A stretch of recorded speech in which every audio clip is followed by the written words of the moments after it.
the EscapeGoat podcast, a podcast series featuring the discussion of many different topics, flaws and all, based on personal whims and fascinations. Hosted by me, David Fagiani, and several different guests.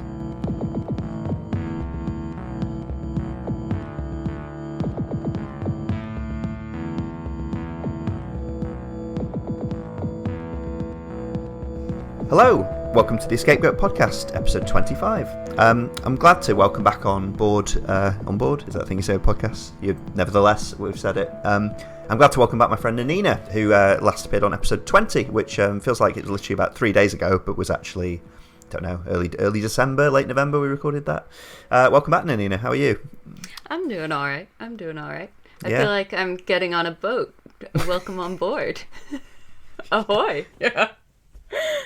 Oh, it's been going very strangely.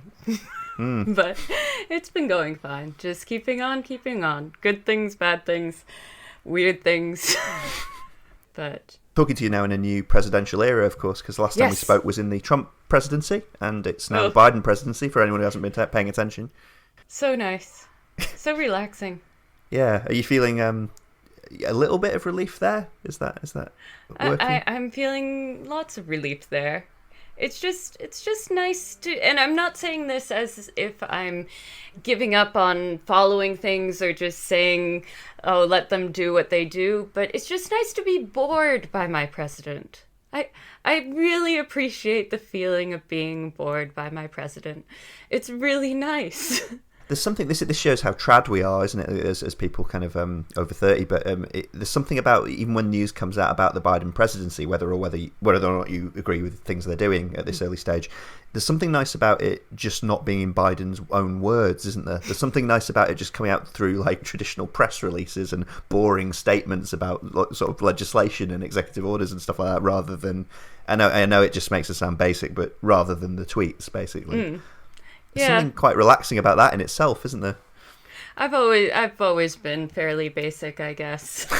Yeah, well, I'm learning I am now too, as well. Yeah. But yeah, that at least has been relaxing, and I've also found it very relaxing that we don't know what the other one is thinking these days because he's not on Twitter. Yeah, that's indefinite, isn't it? I mean, they're sticking with that. Yeah, I think. I was reading a bit of news today talking about Trump's upcoming, because I should say, me and Nina are recording this on the last day of January 2021. At the point where we're about a week off the impeachment trial beginning now. I think was it 8th of February. I think about that. Yeah. And there's sort of reports that Trump is assembling his legal team and has already, parted way with some lawyers who presumably weren't happy with the approach he was demanding they take. That's going to be a hell of a watch, isn't it? I feel like taking the week off work for that.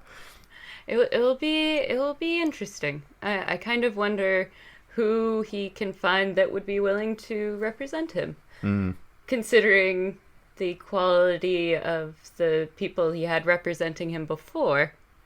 Yeah. I mean, I know it's probably not going to be as traditional as the kind of A Few Good Men-esque court scene where he himself is there testifying and stuff. But if it was that kind of thing, you kind of wonder what the Few Good Men type outburst moment would be. That what could possibly get the there's more sort of stalwart Republican senators to convict. What could come out at this stage that they don't already know and haven't made their peace with? We'll see. I mean, that's part of what has been so difficult about that presidency, was that everything was kind of out in the open, and so people were like, well, if he's stating it openly, then he must not mean it. And it's like the whole thing of when people tell you who they are, believe them. That little cliche, it's true, but people feel like if people are doing something wrong, then they'll at least have the decency to hide it. In fact, I could have dealt with a little bit more hypocrisy during the past 4 years. A saying that I've always heard is hypocrisy is the tribute vice pays to virtue. At least it gives an idea that they know that there's something that should be hidden. Yes. Yeah, that's true.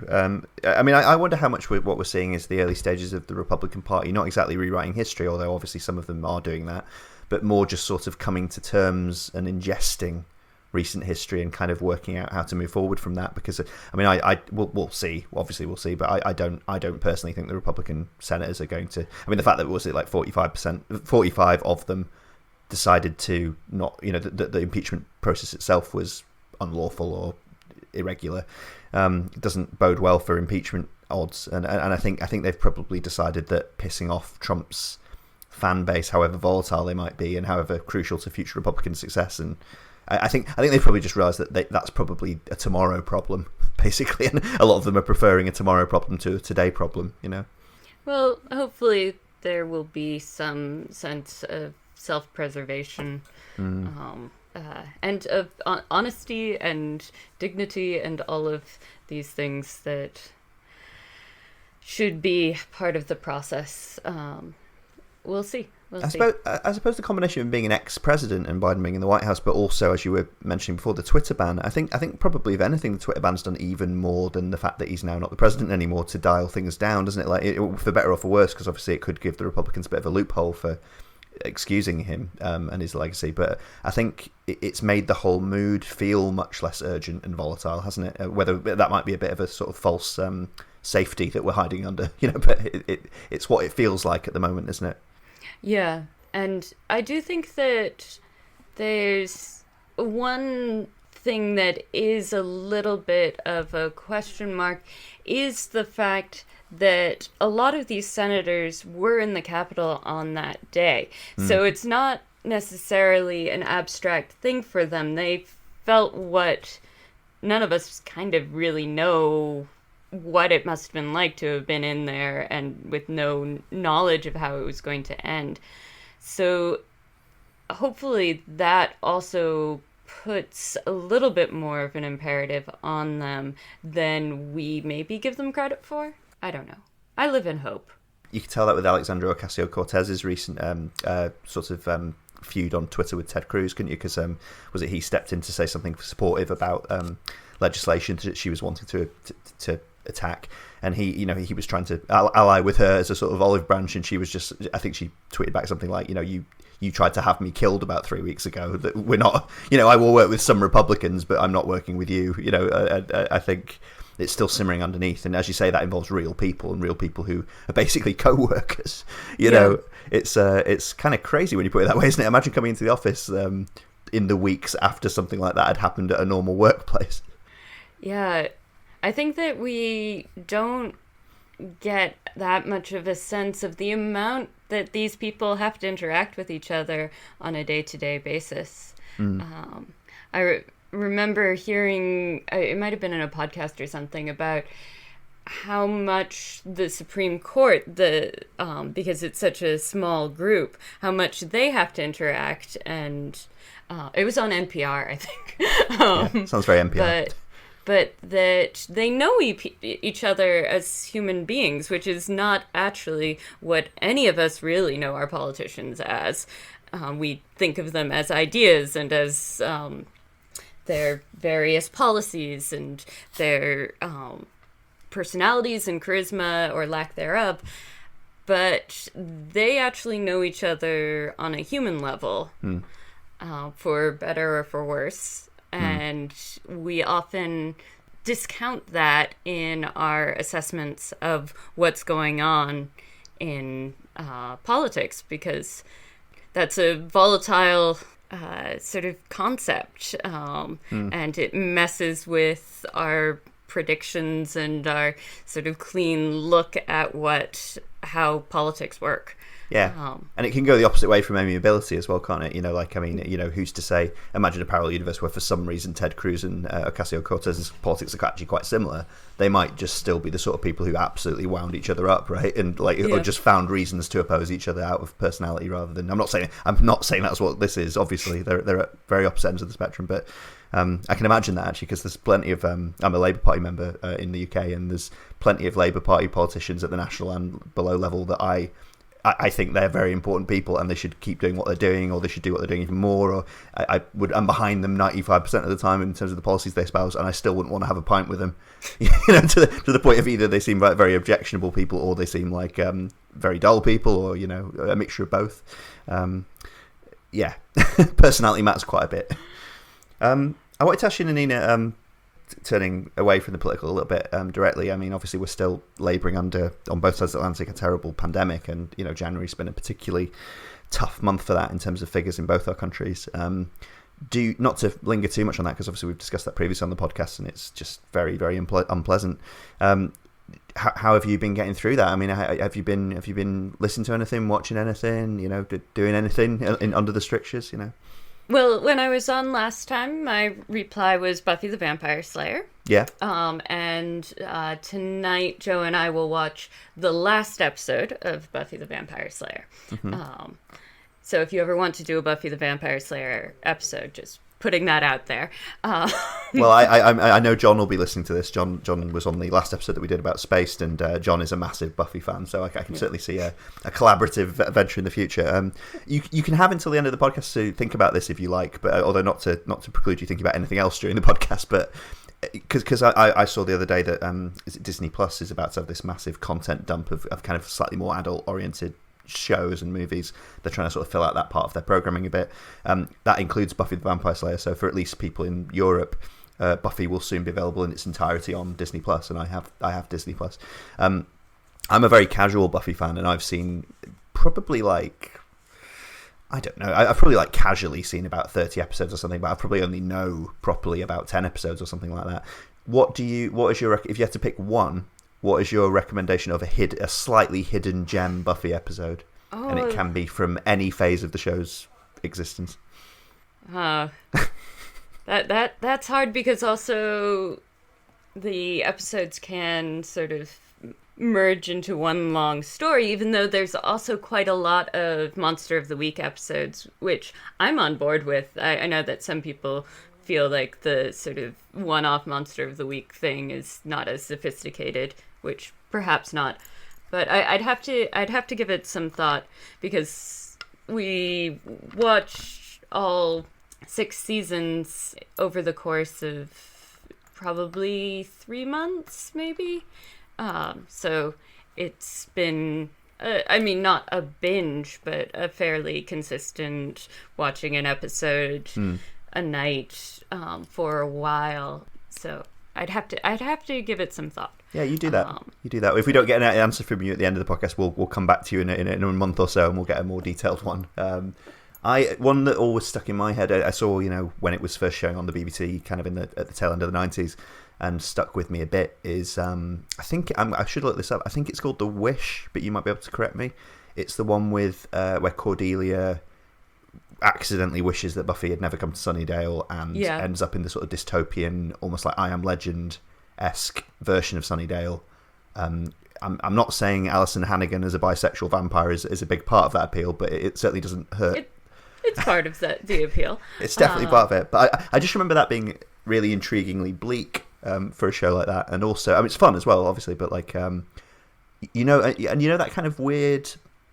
This is one of the only successful twists I can think of the sort of Janet Leigh dying a third of the way through Psycho thing. And I didn't realise how odd this was until I was mulling the episode over after I saw it, as a teenager. The fact that Cordelia is the sort of identification character in that, and she makes the wish. This has been very well commented on, hasn't it? I can see you nodding. But the fact that she is then killed about half of the way through the episode, but the story continues. And I was like, it was only after I finished watching the episode, I was like, that was weird. It makes the whole thing feel more dangerous and off the reservation a bit, doesn't it? Yeah, because the fact that the character can be killed. And I think throughout that episode, pretty much every major Buffy character gets killed, or is already killed at the start. And it's the thing of Buffy arriving and being less sympathetic and empathetic than the Buffy we know, isn't it, as well? So she's kind of still badass. She's had a rougher life. I remember loving that one. I definitely rewatch that one if I was rewatching some Buffy. The other interesting thing about that episode is that it's the first episode that Anya appears in, because she's the vengeance demon that the wish is made to. And I think very easily could have just been a one-off Monster of the Week character. But because of the fact that Anya was linked to such a unique episode that included the character of Vampire Willow, she gets brought back later and then becomes a recurring character on the show. See, yeah, that's interesting, and I'm at the level of Buffy fandom where I had no idea about any of that, so that's all new to me. I mean, obviously, I don't think we even have to mention Once More with Feeling, obviously, but that's its own. I consider that almost like its own unit of television that just exists gloriously within Buffy, Yeah, Buffy does some really interesting things stylistically with some of the episodes. There's a really fun episode where the world's ending, and it's the worst thing they've ever encountered and all of that. But you're staying with Xander the whole time, and they're like, Xander, stay out of it. You might get hurt, all of that. So there's this whole big story happening in the background that you only glimpse. And you're staying with Xander, who is dealing with his own issues, going through town with these zombies. And he's trying to fight them and trying to keep his own thing from spiraling out of control. That almost sounds like a spiritual cousin to Shaun of the Dead in some respects, Yeah. Kind of focusing in on the mundane elements of a crisis and the sort of humanly relatable ones, Yeah. No, I've definitely got a lot of homework to do. I think, we were talking about, was it on our Inside Number 9 podcast when John was talking about the body? Which it's probably spoilers to even say that if anyone's say what that's about if anyone's contemplating a Buffy rewatch, but I know that's a high impact one and one that a lot of people have as a sort of series highlight. Yeah, that's also an interesting one in that I don't think it has any non-diegetic music. Oh, is that right? There's no score, I'm pretty sure. That'd be an interesting one to rewatch. One thing, and I don't know which version of Buffy, there's a horrible HD remaster, which I really hope Disney Plus is not getting for you guys in Britain, because the quality of that is really bad. And that's what's available on Amazon Prime at the moment. Right. So I've been watching on Hulu, which is not available for you guys across the ocean. Yeah, I'm so not a HD guy. Like I've never owned a Blu-ray player, for example, and I've got through this whole era not having owned high definition media in that sense.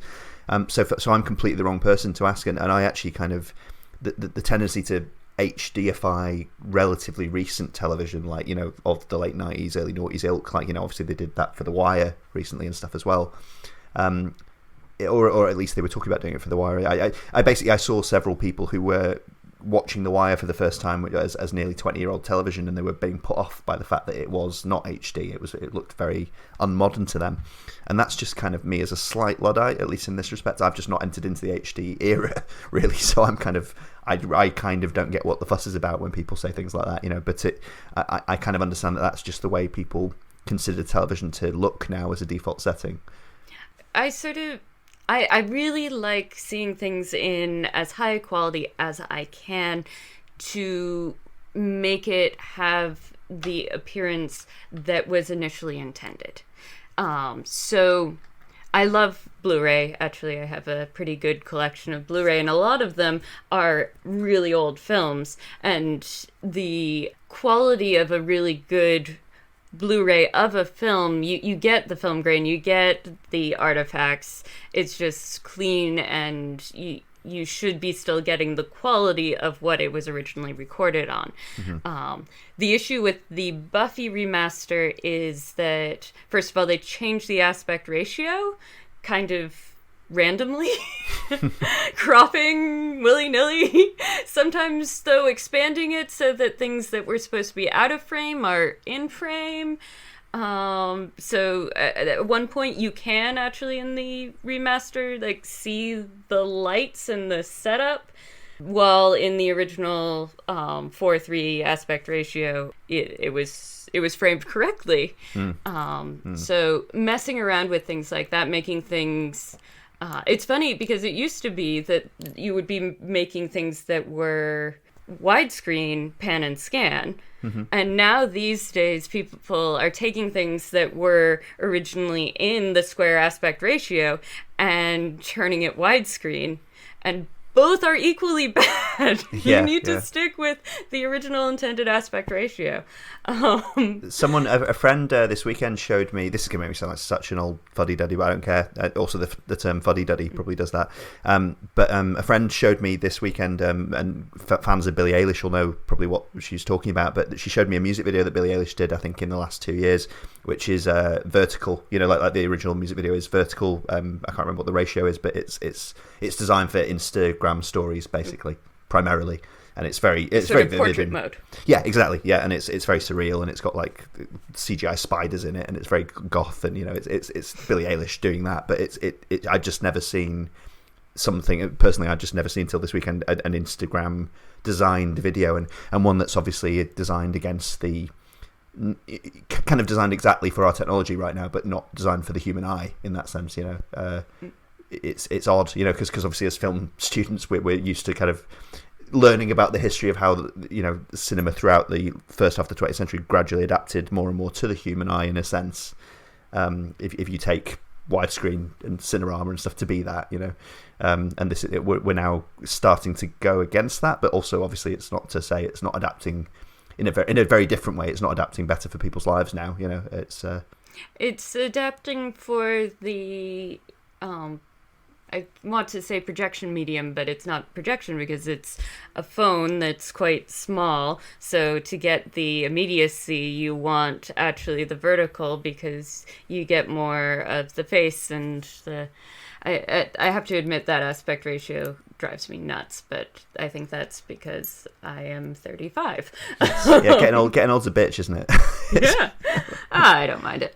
I think that I've always mentally been in my 80s anyway. So you think you're aging naturally into your spiritual shape, you know. Yeah, I hope I am too.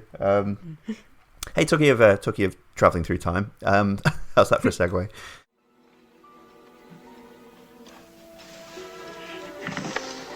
Oh, it's beautiful. Remarkable. Very nice, Joe. Fascinating. What is it? This is only a small experimental model, of course. To carry a man, a larger edition is needed. To carry a man? Where? Into the past or into the future. This is a time machine. All right, George, now you've had your little joke. Suppose you tell us what this contraption's really for. I've already told you, Doctor. The larger model can be used to carry a passenger on a journey through time. Not through space, mind you, but through time. I say, George, if you're going to start floating about in the future, aren't you going to rather mess things up for the rest of us? No, the future's already there. It's irrevocable and cannot be changed. I wonder. You know, that's the most important question to which I hope to find an answer. Can man control his destiny? Can he change the shape of things to come? Oh, now, look here, George. If you've gone out of your head, I forgive you. But if you've made us waste all this time listening to you talk so much... No, Doctor. You're here as witnesses. To see, not to listen. To see? What? The experiment I am about to perform. I want to get Nanina on, and we'll move to the main topic. We've got a couple of parts we're going to sort of break this down into, but I wanted to get Nanina on to talk about another movie, primarily that I mentioned, I touched on in our podcast about Alfred Hitchcock's The Birds, which you can go back and listen to. And I mentioned it in passing because I was joking that, I made a top 5 film list a few years ago, and Nanina was kind enough to do one for me on that episode as well. But I realised after making the list that 2 of my sort of, knee-jerk kind of top 5 films had Rod Taylor in them, which is odd. and that's why I've got Nanina back on to talk primarily about the 1960 George Pal directed adaptation of H.G. Wells' The Time Machine, which Rod Taylor stars in. before that, before we get into that, I just want to talk to you a little bit about the Time Machine itself. Primarily the 1895 novella by H.G. Wells, but also kind of I suppose sci-fi in general a bit more, and because I don't think it's something you and I have talked about too much in terms of I know you've read and encountered some sci-fi and stuff, but I don't think it's something we've tended to have big heart-to-hearts about or anything like that. And I've got a bit of a background with it, and obviously I've got huge gaps in it as well. Because you've just for this podcast you've just been reading. Sorry, you've been reading The Time Machine for the first time ever, right?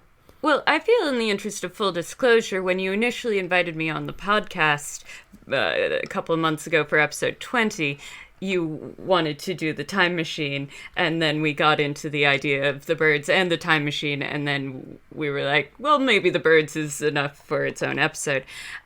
And so I did a lot of homework, though, before we had narrowed it down to just the birds. So I watched the movie for the first time, and I read the novella for the first time. And then I needed to redo that homework for this, the 25th episode. I know. You're very, very flexible. I do appreciate this. The check is in the post, as always.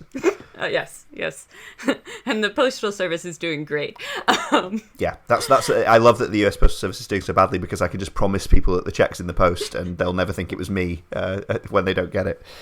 But I've both rewatched the movie and reread most of the novella. Yeah. So what's your because you say this is the first Wells you've read, right? Yeah. And I mean, did you? I'll talk about my background with this kind of thing in a second. But when you were growing up, did you read much sci-fi?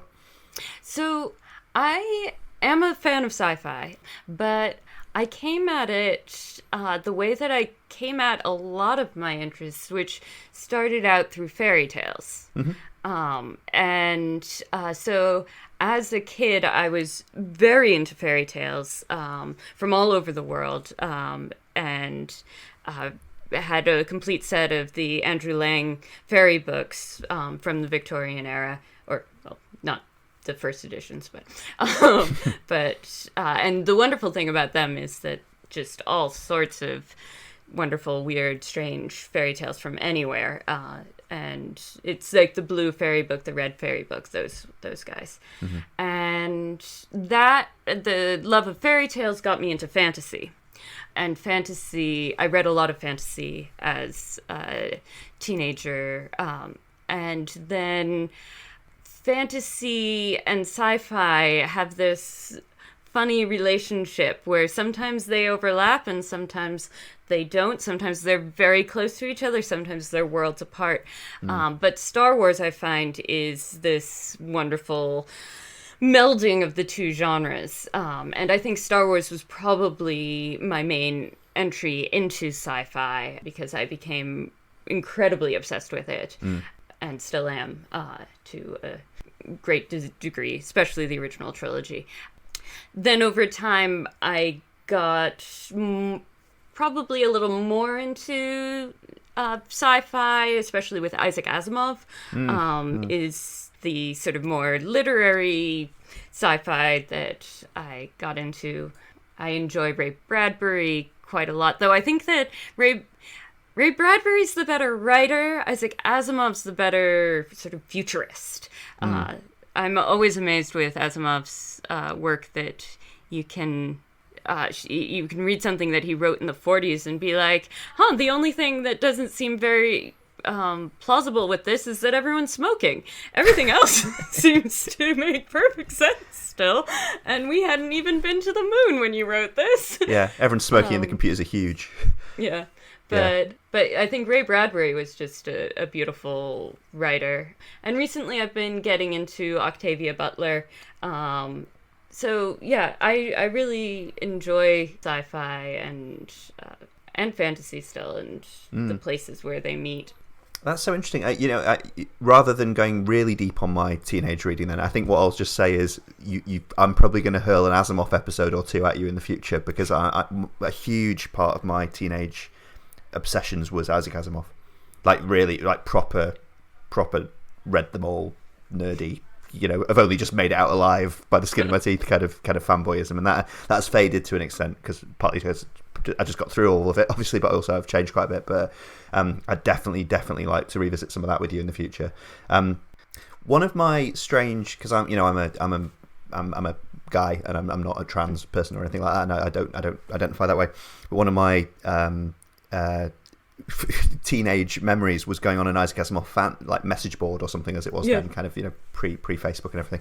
And I can't remember why I did it, but for some reason I gave myself the sort of message board name Arcady Darrell, because she's the young girl in Second Foundation, I think. Yeah. And I don't know why I did that, but I genuinely, it was like spur of a moment. I was like, Foundation name. Yeah. I don't know if I even thought about the gender too much consciously, but I gave myself a female name and then started asking questions and interacting with other message board members. And I remember as a teenage boy, getting a lot of male people on the message board kind of... It was actually mostly nice, it was like mostly chivalrous kind of, keen to talk to me kind of stuff rather than dismissive stuff. But it was kind of, I was kind of aware that, because some of it was like, why don't you and me go on like a private chat and we can talk about this more? And I was kind of like, what am I doing? Like, I was kind of, I think at the time I was like, as a teenage boy, I was like, this is getting weird, and it's maybe partly choices I've made that mean it's getting weird, And I was kind of like, so it's straight. It's probably the closest I've come to online gender bending, actually, which is... I miss the internet from then. It seemed quite innocent, didn't it? Even though it probably wasn't really. Yeah, I mean, I know that there's a lot of bad things that come from anonymity on the internet, but there's also quite a lot that can be really freeing as, like, a high schooler that isn't really fitting in, getting to be anything you want on the internet and going to message boards and just connecting with people that are like you in some way. Or then going back to the same message boards and creating a new username and being someone entirely different. I don't know. No, I have a fondness for that sort of late 90s, early 2000s internet. Which is not to say that bad things weren't happening, but it just had, as you said, a little bit more of an innocence to it. I had a mixture of sort of fantasy and sci-fi reading as well. I've read some Ray Bradbury. I've as I said, mainlined Asimov, read some Arthur C. Clarke. I came at some of that from Terry Pratchett as well. Sort of a sidestep, not just from fantasy, but into sort of satirical comic fantasy. And I've also read some of the kind of post-classical stuff, like Ursula Le Guin and Octavia Butler, and more recently Ted Chiang, who wrote the story, many great stories, but the story that Arrival was based upon, and things like that. Some Michael Moorcock as well, from that sort of British new wave of the 60s, which is often a bit more dark and cynical and hard edged. But yeah, parking Asimov for now. I think we'll get more into this when we talk about the George Powell film, The Time Machine, because a lot of my childhood intro into sci-fi was, I'll simplify as well, because I've got loads of stuff from my mum, loads of influence from my mum, and I actually watched an awful lot of Star Trek with my mum as a kid, particularly when we got to The Next Generation. But basically, I get quite a lot of sci-fi interest from my dad, and I get quite a lot of sci-fi interest from my dad, particularly from the things he was fascinated as a kid and as an adolescent. And that's relevant to this discussion because that includes both Star Trek, the original series from the mid to late 60s, and The Time Machine from 1960. So my dad was born in 1953. He'd be about 7 or 8 when this came to the UK, at least, I guess. And my dad, I think, in the late 80s, early 90s, with a lot of VHS culture, getting VHSs from my brother and me, like recording stuff off TV as well. He was quite keen to communicate a lot of that stuff, I think, that he'd grown up with. And pop culture in general was being quite obliging. There were things like Thunderbirds came back as a bit of a craze. You were suddenly getting Jerry Anderson, what's he call it, Marionation or whatever, on Super Marionation on TV, and getting it with Happy Meal toys again and stuff like that. And I remember Dad loved communicating that stuff. He loved communicating his childhood passions to us as kids. But I remember this is very alien to our kind of our generation and a bit younger now, who are becoming parents and stuff like that. We've kind of grown up marinated in geek culture and the mainstreaming of geek culture. My dad wanted us to know about that stuff, and he was a very geeky teen, and he had passions for it. But he wanted us to know that it was for children, it was adolescent. He was giving it to us now because we were at that point, but he would never have dreamed of picking up comics as an adult or going back and watching these things himself or anything. I remember him telling me that, the Green Lantern was his favourite superhero, for example, and I was like, oh, have you got any of the recent comics? Or he's like, why would I get any of the recent comics? It's like, I think in a sense the post Dark Knight Returns idea of geek culture growing up and kind of now being for, the post-Watchmen thing of like this being serious literature now and everything. My dad wouldn't exactly have railed against that, but he just it was completely alien to him. It was very fondly remembered stuff for him and stuff he enjoyed sharing with his kids, but it wasn't for him anymore. It's but yeah. So I read quite, to get back to Wells a little bit. I read The Time Machine off the back of the movie, and I read it a few years afterwards, and probably in my early adolescence. And I also read things like War of the Worlds, and I read The Invisible Man, and I think I read The Shape of Things to Come as well. So I got a bit of a grounding in Wells, and I read a little bit of biographical stuff about Wells because obviously he was a fascinating dude and lived for an awful long time, didn't he? Because he was sort of writing. He was writing from the 1880s onwards and getting things published, and got things published through the early 20th century, the end of the Victorian era, the early 20th century, and all the way through the interwar years. And then he was still writing and lecturing and talking and stuff up to was it the founding of the UN and things like that. So it's really, he himself is this ridiculous sort of era-spanning figure, isn't he? He's a real time traveller himself, and kind of lived to see this world that he helped predict and inspire. Fascinating. I was reading a bit about his biography as well. I'm like, he's a really interesting guy. And went through a lot of different things. I had to keep myself from going off too far on tangents because he had lots of affairs, and they were all with really, really fascinating women. Yeah, and yeah. I'd be like, oh, open in background. And I'm like, I have 6 tabs open. You got lost with a lot of his impeccable taste, basically.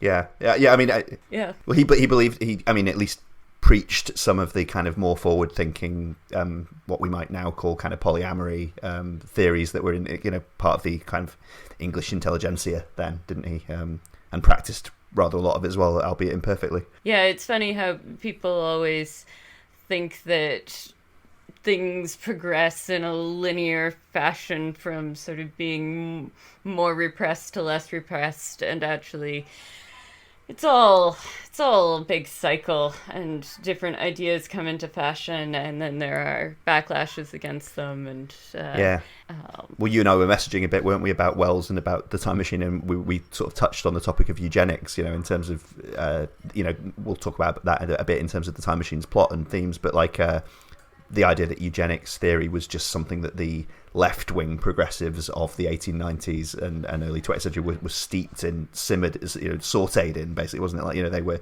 Wells himself, obviously, but a bunch of his contemporaries, like Shaw, for example, and, that would now not be seen as a progressive thing. That's a bit of an understatement. That would be seen as a fascist, an overtly fascist thing to be into and preaching the benefits of and direction of travel of eugenics. And The Time Machine's kind of inseparable from that in a way, isn't it? Although I wouldn't say The Time Machine is a book saying that eugenics is great and will create a good world. Yeah, I'm interested in your take on that, because I actually don't see a lot of eugenics in The Time Machine, but it might just be the angles that we're looking at the things from. But yeah, the whole eugenics sort of argument complicates a lot of especially early feminist history and the history of birth control and all of that, where you're a lot of the arguments that got put forward, because they were considered the sort of fashionable scientific arguments of the time, and you're like, oh, please don't say that, please. Yes, you always come to the please don't say that moment, don't you? Yeah. But Margaret Sanger was one of the fascinating women that H.G. Wells had on and off affairs with. Yeah. Well, it comes back, if you go back as far as Jonathan Swift and stuff, Jonathan Swift's one of those, authors that I have kind of awestruck respect for on a whole bunch of levels, and love Gulliver's Travels, and, can always revisit it and everything like that, and I think he was a fascinating dude. But, he's not someone that you want to identify too closely with his biography, his political beliefs, even some of the stuff expressing and heartfeltly expressed, I'm sure, in Gulliver's Travels is pretty odious, really. It's amazing book. Don't get me wrong, that's a whole other podcast. But it's you can't. Again, actually, this comes back to a little bit of the who would you like to have a pint with thing that we were talking about. I would certainly not like to have a pint with Jonathan Swift if the opportunity presented itself magically. People are complicated, and also the passions and politics of the day can complicate people further. So that's true. I think one, in fact, you could do a podcast series on the time machine and its effects. It's like one of those books like Frankenstein that has just inspired so much in terms of the genre and in terms of what kind of maybe the potentials of the genre, but also like the stock tropes, coming together almost as they were just beginning to cool, in the mold.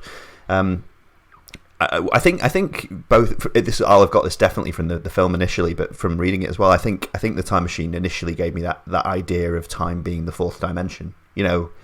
That communicable thing. Is that how they express it in the book? By the way, that's what I couldn't remember. It is 100% the way they expressed it in the book, which I was interested in because it goes at length into how time could be theorized to be the fourth dimension, and in the canon of the book, it is explicitly the fourth dimension.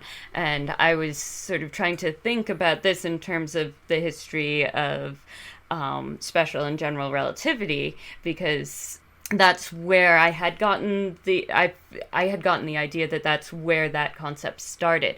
And it turned out that within metaphysics, the idea of time as the fourth dimension had been around for a little while, starting to gain popularity in the 1880s. But it is quite surprising to be reading this book from 1895 and being like, this predates Albert Einstein by quite a lot. And actually, I assume the time machine maybe was translated into German. I did not get to look up and see if that was the case or not. But Einstein was 16 when it was published. And though Einstein was never a huge fan of speculative fiction, I'm like, maybe as a 16-year-old he might have been. And sort of the question,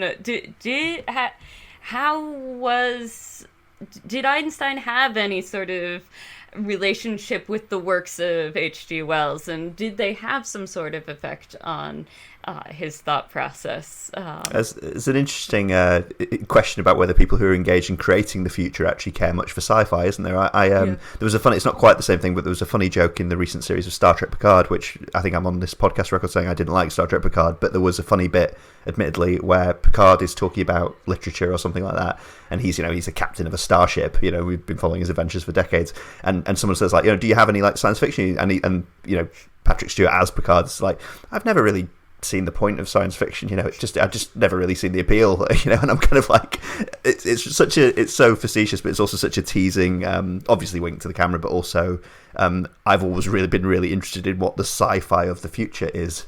If you live in the world of the Federation in Star Trek, what do you read as speculative fiction? And in a cosmos where you're meeting the Borg and god beings and can traverse the galaxy and travel faster, hundreds of times faster than light and things like that. What's your sci-fi look like?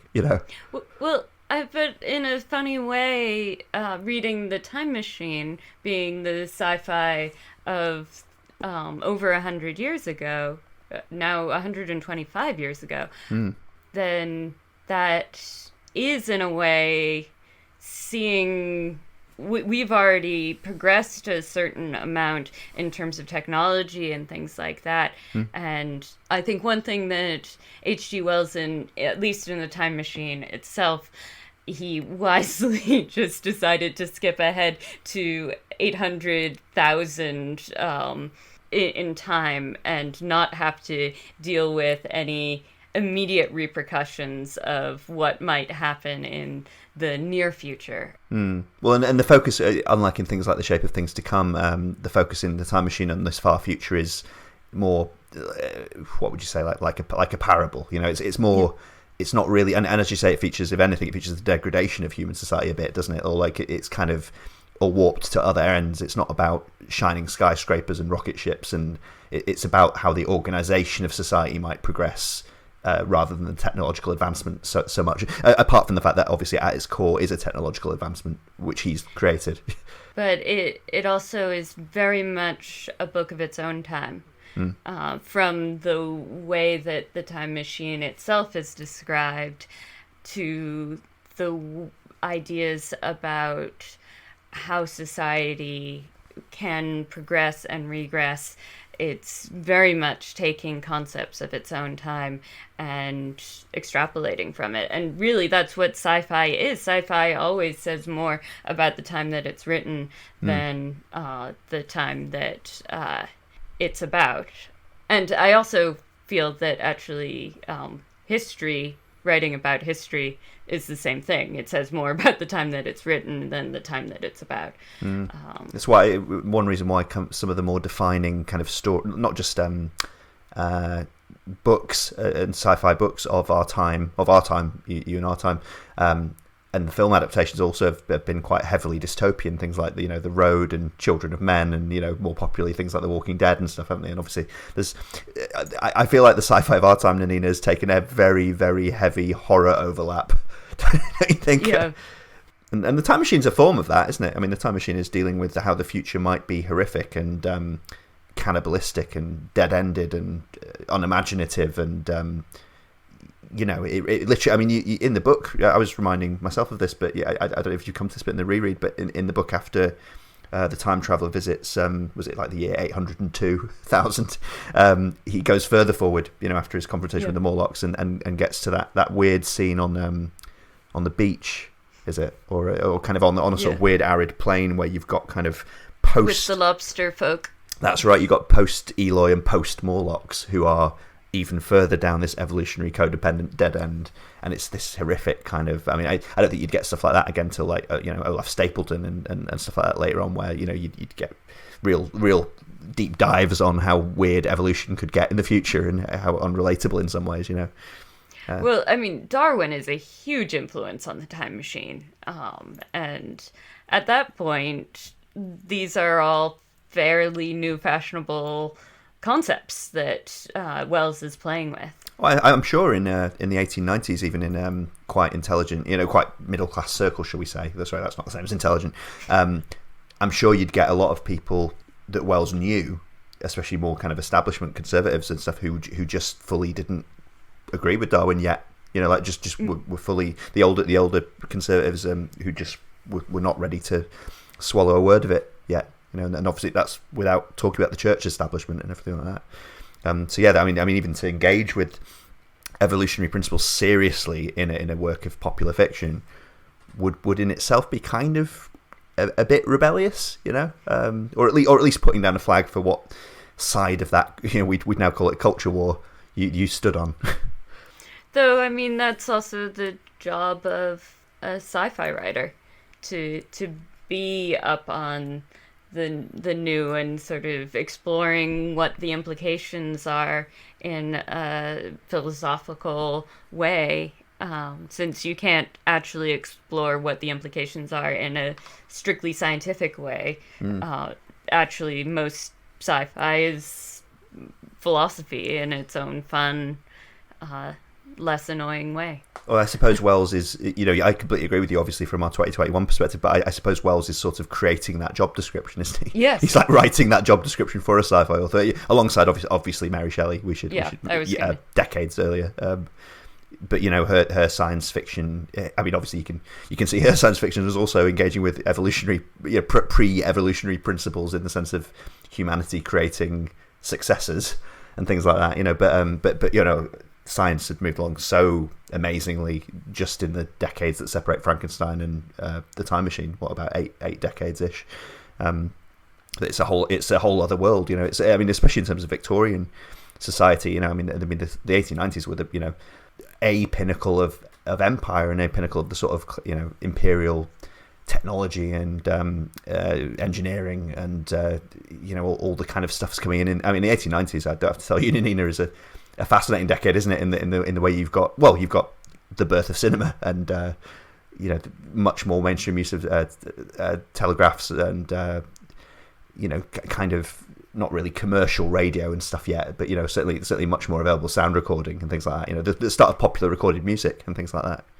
And 1895 is actually the year, it was in March of 1895 that the Lumiere brothers had their first projection for people within the industry. So H.G. Wells and cinema are growing at the same time. And I think that's part of why sci-fi and cinema have always had a fairly close relationship, because you want to see these worlds. That's so interesting, isn't it? Like the year, I'm sure critics have made this point, but like the idea that the year the Time Machine is published is also the earliest year to which we can now time travel, in the sense of watching the films. Oh, yeah, that is an interesting little thing. Yeah, whatever that is. I think that way of looking at time as this more manipulable quantity, maybe or material, is probably linked to that thing about classing it as the fourth dimension and as a traversable fourth dimension. And it is interesting. I was mentioning the Time Machine as a sort of parable before. It's interesting, isn't it, that the focus is on going to this far future, and Wells using it as a sort of bully pulpit almost, to make points, very justified points about his worldview and about social trends and stuff. It's not about going back to the age of Cleopatra or the age of Julius Caesar or the age of Shakespeare and being a tourist in that sense, which obviously time travel fiction after this will get huge mileage out of all of that. But it's almost like prototypical, or at least famous prototypical use is not for that. It is about forward looking. It's about true speculation and moralization, basically. And it's not about changing the past. So Wells avoids the time traveler's paradox to some degree by having him travel forward, not back, and having him travel entirely outside of what his own natural lifespan would be. Mm-hmm. So, but it is interesting in the early conversations where the book starts with all of the other various intellectual figures at his dinner parties. They're all talking about how they would like to move, if they had a time machine, that they would go back to the time of the ancient Greeks and hear Homer from his own lips and things like that. And when they ask the time traveler what he would do, he says that he's a man of the future. He doesn't want to look back. He wants to look forward. And that feels like the sort of thing Wells might have said at dinner parties as well, doesn't it? Except just with an actual functional time machine added into the mix. Have you ever? You might have come across this in your sort of reading around the topic, Nanina. Did you come across the mention of a late '90s novel called The Timeships? No. Okay, so very briefly, I think the H.G. Wells estate, they were certainly involved. I don't know if they commissioned it; it was their idea. But for the 100th anniversary of the Time Machine, they got, or some publishing house got, Stephen Baxter, who was then already a very prominent sci-fi author and is now a bit of a sci-fi legend, basically. They got him to write a book called The Timeships, which is a sequel to The Time Machine, an authorized sequel to The Time Machine. And it's written as, I got this in the late, I guess if it was published in 95, I probably picked it up in about 99 or something like that. It's a bit harder to find now, I think, but you can get secondhand copies on Amazon and stuff. I think it's fascinating. I'd love to reread it, actually. I must dig it out from my mum's house when I next go back, because it's written as if it was Wells, like it's written in his voice and it's written in a Victorian style, and it's a Wells pastiche in that sense, but a very loving one and a very well done one. But it's a direct sequel to The Time Machine in the sense that the time traveller, you see what happens next for him. So he goes back to the world of 800,000 and he is trying to find Wiener again. More on her later. But the things he has done in the past when he returns to the Victorian times have affected the future. So he goes back to a different future. He finds himself down a different leg of the trousers of time, if we're to paraphrase Pratchett or whoever said that. And they end up exploring. Baxter uses that to kind of metatextually talk about the way that science understanding has moved on since Wells's day. So he uses it to talk about everything from kind of parallel universe theory and string theory and stuff, all the way to things like Dyson spheres encasing stars and things like that. There's a particularly memorable element which has the world of the Eloi and the Morlock recreated, but in a Dyson sphere. So it's essentially all the people living on the shell surrounding a star on the inside are the Eloi, and all the people living in the outside shell which looks out into interstellar space are the Morlocks in this world. So it's the world of the Elon and the Morlocks, but created on a massively grandiose scale and with similar dynamics, although it portrays a much more one of the ways in which it's sort of subtly revisionist is it portrays a much more sympathetic take on the Morlocks. He meets intelligent Morlocks who can speak to him and things like that. Anyway, well worth picking up. Interesting. I certainly as a teen I lapped it up and kind of dug what it was doing. I'm just interested in the idea of a sequel because I don't feel like there's anything incomplete about the Time Machine, partially because there's not much plot in the Time Machine, which I think is one of the challenges in the adaptation of it, because it is mostly kind of a philosophical treatise and exploring this world where, in the end, not that much happens other than the discovery, the slow working out of the mystery of what has happened. It almost is in its own way a mystery novel, which, thinking about the time period that it was written, is concurrent with Arthur Conan Doyle and Sherlock Holmes, who also wrote sci-fi as well.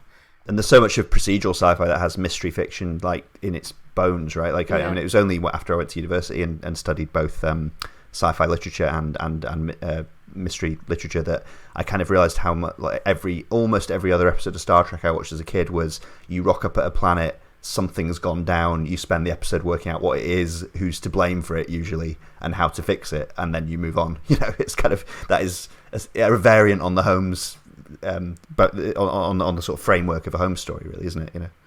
And with the Time Machine, it is also kind of that, where he comes upon a world, it looks ideal, then he realizes that there's other things going on underneath, figures out to a certain extent, though he always admits that his vision of it is very limited, what's going on. He doesn't actually fix it, and he leaves. But he's more of an observational figure. We'll get onto the film shortly after a break, but I'd actually forgotten the extent in rewatching the film of how little he fixes it in that version either. There's a few more explosions, but he doesn't really do anything that can be said to fix it. Yeah. Though I feel like the movie presents it a little bit more as him changing the order of this world.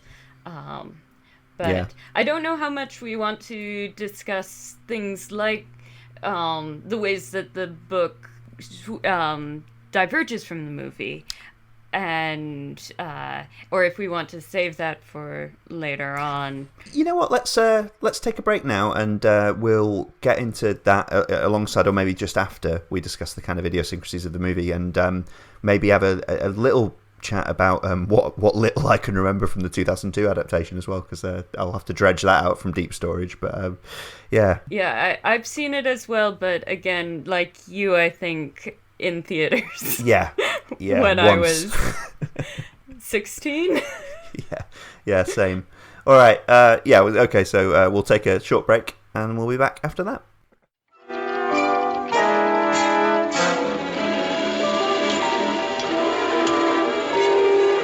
Such stories as H.G. Wells' War of the Worlds and Jules Verne's 20,000 Leagues Under the Sea have challenged mankind.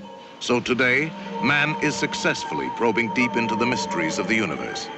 Can he penetrate the greatest mystery of all, time itself?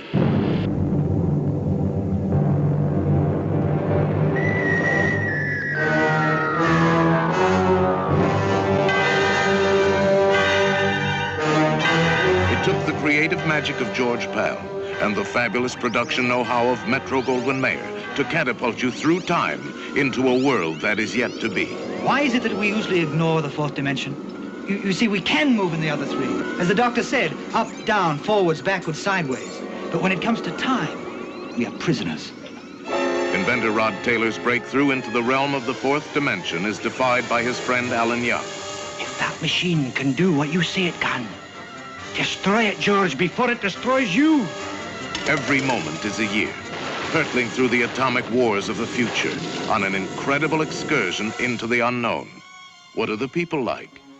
The shape of things to come. It's lovely Yvette Mimieux. And what happens when boy meets girl thousands of years hence? How do they wear their hair? Who? The women of your time. Up like that? Show me. Is this the human race of the future? Or is this the Morlocks, fiendish creatures who live in a weird underground world? And the Eloi, the tranquil sunshine people, who the Morlocks dominate and maintain like cattle, luring them below with the hypnotic wail of the sirens, to feed upon them in cannibalistic horror.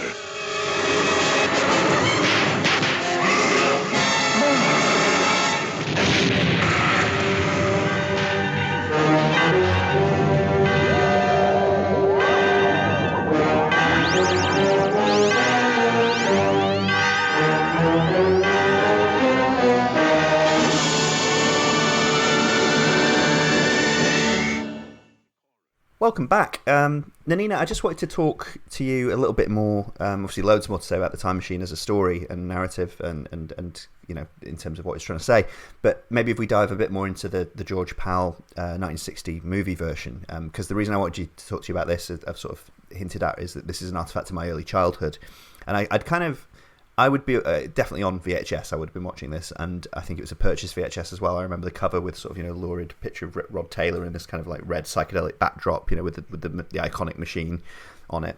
And I think I would have been watching this. I was trying to think in terms of formative sci-fi, you know. I think I was watching this about the same time as I would have been similarly on VHS watching a bunch of Star Trek, the original series. This was, The Next Generation would already existed. This would have been in, you know, 89, 90 or something. But I wasn't, me and my family were not watching The Next Generation yet. We came a bit late to that, as did British television in general. We were watching this stuff, and as I say, it was stuff from my dad's childhood primarily. It was stuff that he fondly remembered and had made a big impression on him.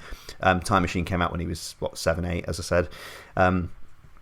I do remember watching this over and over again. I think probably initially with Dad, obviously, but then it was something that I would request or I would, you know, put on myself, you know, when I had autonomy over that.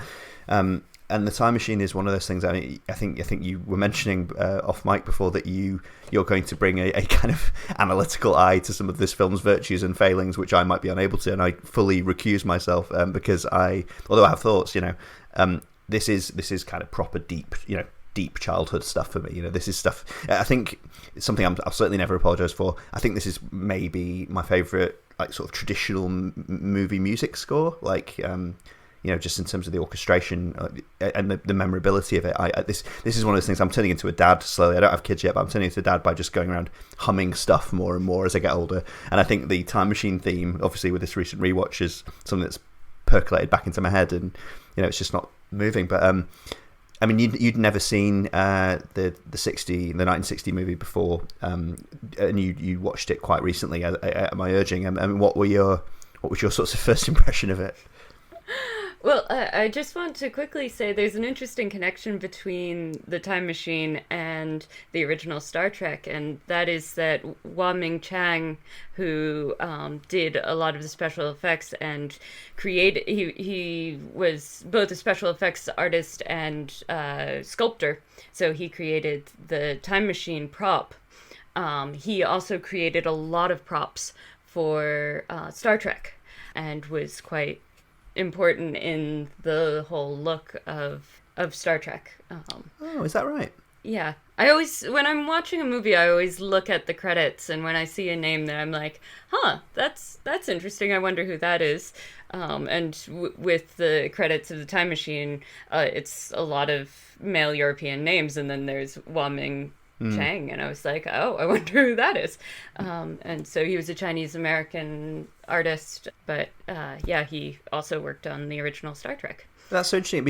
As a Star Trek nerd, it'd be so interesting to know what bits specifically he worked on, because I can see, you know, as a generalization, I can see how the kind of design he puts into the Time Machine in this, that kind of Victorian pistons, tubing, you know, shiny chrome and brass kind of stuff, you know, sort of, it's a bit steampunk before steampunk, really, in some ways, isn't it? I can see how that would feed into some of the more mechanic, like modernist, but also like futurist, but mechanical elements of the Enterprise and things like, you know, the the communicators and the original phasers and things like that. I can see that.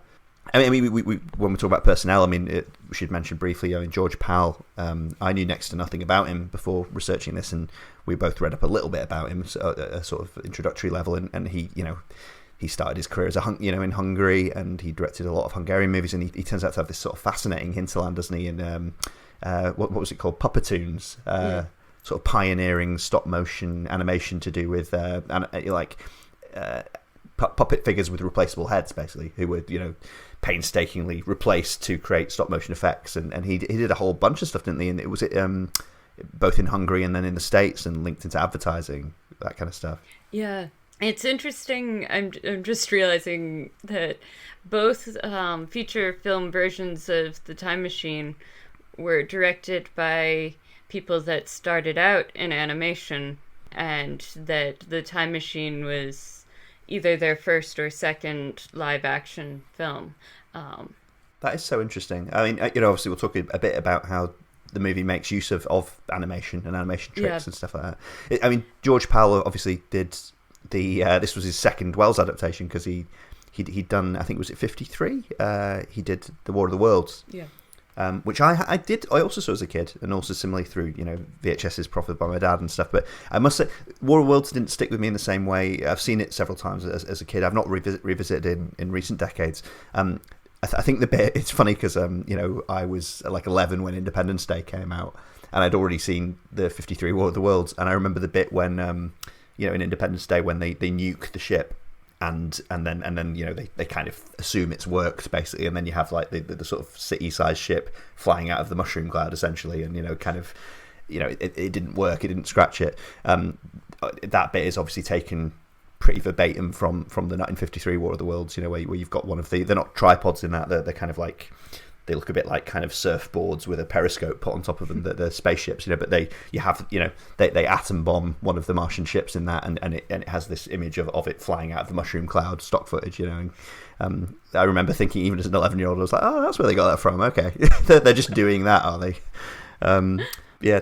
One thing that I noticed about the 60s Time Machine on rewatch was that in many ways it's taking a lot of sort of style and imagery from silent films. And one thing that it reminded me of, and I actually went back and rewatched it, was the Georges Méliès Trip to the Moon, which obviously is a slightly different thing in that they're leaving Earth. They're not traveling through time, they're traveling through space. But things like the way the Morlocks are depicted, and that last set piece of the Morlocks is very much a stationary set piece that looks almost like it would be a very impressive theatrical set. It's a little less impressive as a film set. I'd love to see a stage version of The Time Machine based quite closely on the 1960 version. It's funny, Nini, you say that. I was thinking in terms of the early silent cinema stuff, or at least in terms of theatrical framing, which obviously a lot of early silent cinema shares. I was thinking that in terms of the early drawing room sequence, when his George, he is in this, they actually the time traveler in the book is anonymous, but they call him George in this, partly after H.G. Wells' middle name and partly after the director, apparently. George, has gathered together his friends at the dinner table, and then they're all chatting politely, and then his housekeeper sort of opens the door at the far end of the room, and George comes into a massive musical sting, looking bedraggled and his clothes ripped apart and things like that. I was just thinking how like an early silent movie that looked like, just the reveal, like from backstage, that kind of thing. Yeah, I feel like whether it's intentional or not, and the fact being that, of course, the setting of The Time Machine is very precisely down to dates in the film, set on New Year's Eve going from 1899 until 1900, and then the dinner on January 5th. And so I was wondering if some of the sort of silent film-like framing is deliberate in order to create this feeling of Victorian science fiction, and sort of in a way, having a conversation with some of the earliest sci-fi films that were made around the time that the movie is set, and how much of it was the technical limitations of what they were doing. It's interesting. I think there might be a bit of that in it. I mean, we should mention, because you were talking about the some of the designers of this going to work on Star Trek. In terms of looking back from this, this is obviously made in the same way, in the same way that sci-fi movies in the late 70s, early 80s are made in the shadow of Star Wars, and often because of Star Wars. This is the same for Forbidden Planet, isn't it? This is made 4 years after Forbidden Planet came out and was a massive hit. And I think I'm sure I read that some of the props later in the future that George encounters, some of the machinery in the Morlock's chambers and possibly the suits that people wear in the World War III situation. Oh, right down to the costumes. Oh, interesting. Yeah, so some of that was reused, in the way that Hollywood of that era obviously recycled a bunch of stuff, especially in B movies, and obviously was still in the era really when, I mean, you could argue we're still in the era now, but where sci-fi movies were B movies, right? When they came out at all, they just were. And this is a cheerfully B movie, I would say. This is I don't know what the budget was, but it's very, in terms of its action adventure kind of backbone. Deeply silly. Yeah, deeply silly. I mean, I said we talk about the animation a little bit. Obviously, one of the most indelible thing about this movie, apart from the design of the time machine itself, are the sequences which form a relatively small part of the movie where he's actually traveling in time.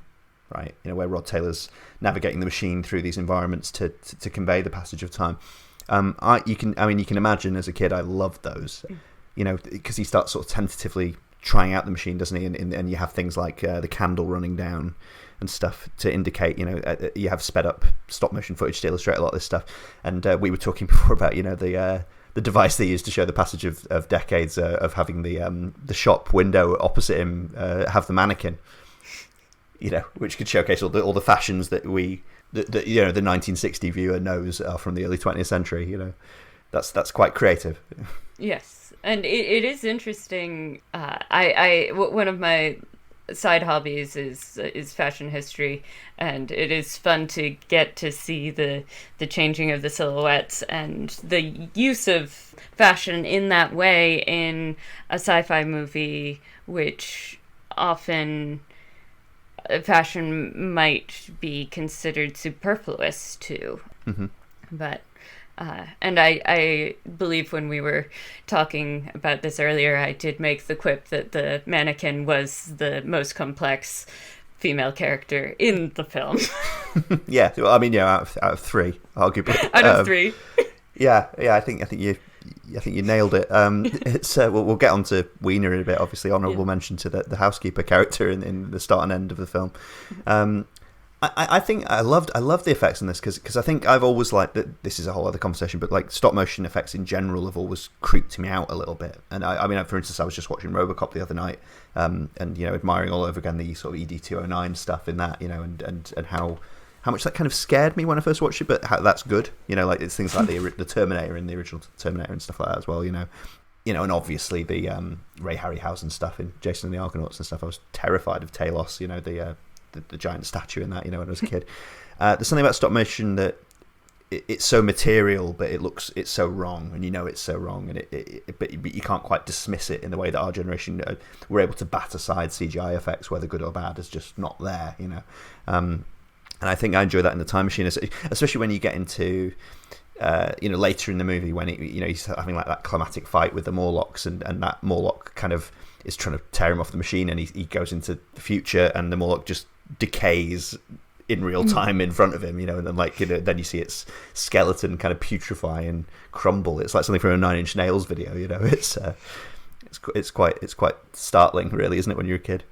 But it also is interesting to then see these special effects as an adult, and the number of moments where you're like, okay, we just cut from something that was reasonably life-size to something that is obviously a puppet model, like the wells going down into the Morlock's domain, and various other things which, because George Powell was engaged in the Puppetoon world and the stop motion animation world, it's kind of funny seeing them collide, where if you're telling an entire story with the stop motion puppets, the suspension of disbelief can be a little bit stronger because it's just the means of telling the story. But if you're cutting from a moment where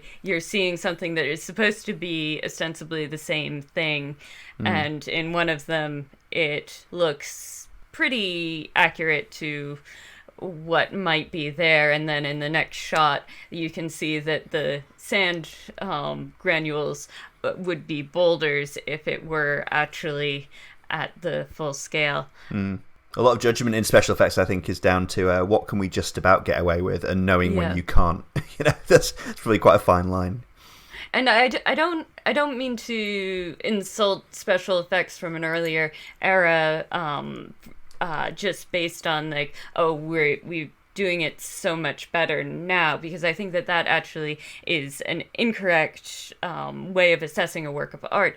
But I was interested in, when I was rewatching The Voyage to the Moon, that there are a lot of the same tricks being employed in 1904, though obviously many different ones as well. But I was able to buy those tricks more in the sort of more satirical approach of Voyage to the Moon.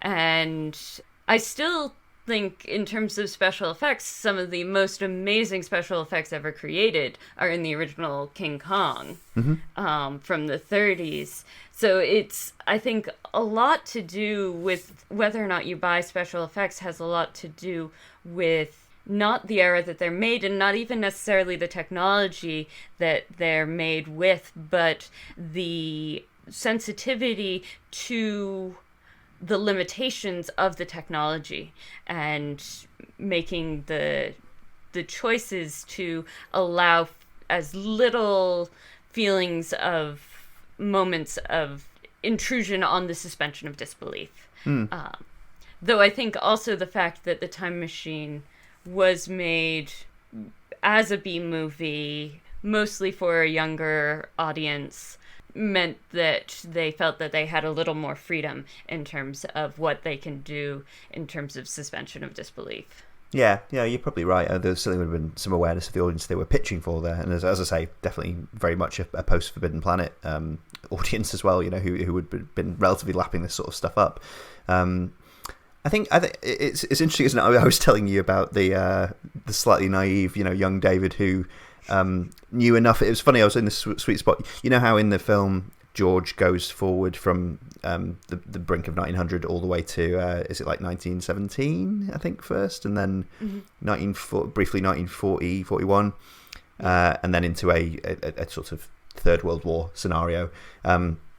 But young David basically saw that, and I knew as an adaptation, I knew the dates of the First and Second World War, but I naively thought you couldn't change things about adaptations. I thought you legally had to make a book like it is in the book if you're making a film. So I was like, wow, that's amazing that H.G. Wells got the dates of the First and Second World War right. I mean, he didn't get the Third World War right, but we'll allow him that. It's kind of, I was like, and then I years later read the book and I was like, oh, they just put that in because now we know. I was thinking one of the strange things about the 60s movie, in choosing, because obviously they could have chose to adapt The Time Machine and just have him be a 1960s adventure, a 1959 or whatever guy who goes into the year of 800,000. Obviously, like from a social perspective, that's pretty much the same thing, really, isn't it? It's a guy of the modern era. There's only details different there, really. Apart from obviously thematics are different if you set it in the Victorian age. But I think in doing that, I was thinking watching it in 2021.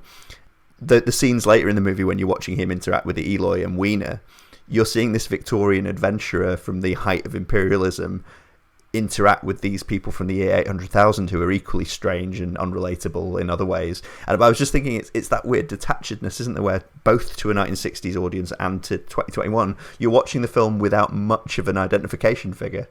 Or like a deliberately, partly deliberately and maybe more so in 2021, alienating identification figure. But also, don't you think that the Eloy are in their own way very much that sort of cusp of 1950s, 1960s aesthetic to them. You mean like a sort of premonition of the flower power generation, kind of that kind of almost like conservative fear of the youth culture, the youth apathy. You know? Maybe a bit of that, but also just in terms of their styling, though there's a certain amount of imagining what the future styling might be in the year 800,000.